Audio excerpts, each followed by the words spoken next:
Joe, I just want to let you know there is nothing wrong with your eyes. You don't need to rub them.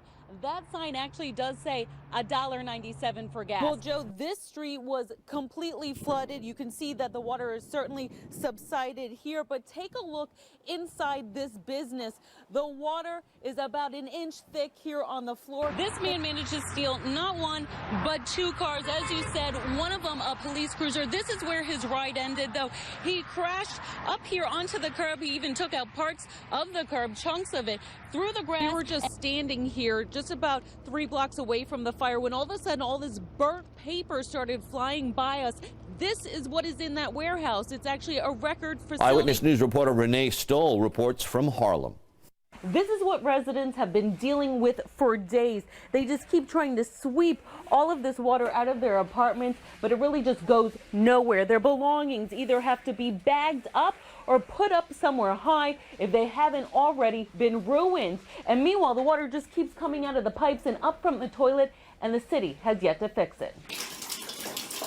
Residents at the General Grant houses in Harlem tell us water has been leaking from their pipes and coming up from their toilets and tubs. For the past 4 days. For 4 days. First they said they fixed it. The next day, it was again flooded. Coming on the bed, his room was flooded, the bathroom was flooded. The halls on several floors are soaked with dirty standing water while residents try to clean it up. They're also using buckets to collect gallons of water in several rooms, and at the elevator, water just seems to gush down the doors and flood right in front, all of it ruining residents' belongings. The situation even brought this man whose bed is soaked to tears. I have my medication, I have my heart attack, my pressure. You see, I'm supposed to sleepy.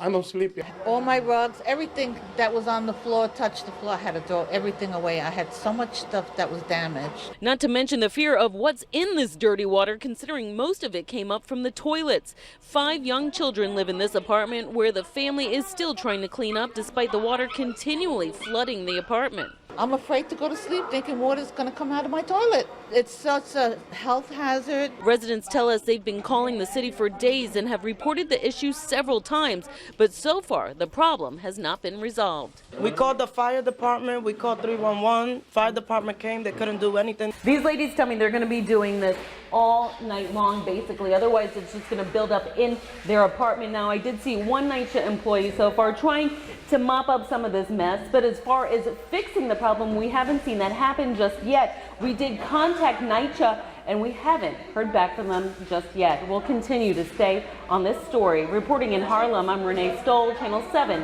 Eyewitness News. The plane went down near the airport in West Caldwell, and that's where Eyewitness News reporter Renee Stoll is right now. Renee? Good evening, Sandra. The FAA and the NTSB are currently investigating what caused this plane to nosedive, according to witnesses, just a half a mile from the airport. And you can see just how close it came to this daycare that we're standing in front of. Just past that, 100 yards there, is that blue tent that's covering where the plane crashed. I seen it coming this way, really, really low, like it was going to hit these trees almost. It was the sound of a low-flying plane that caught the attention of several people near the Kitty Academy in West Caldwell Saturday morning.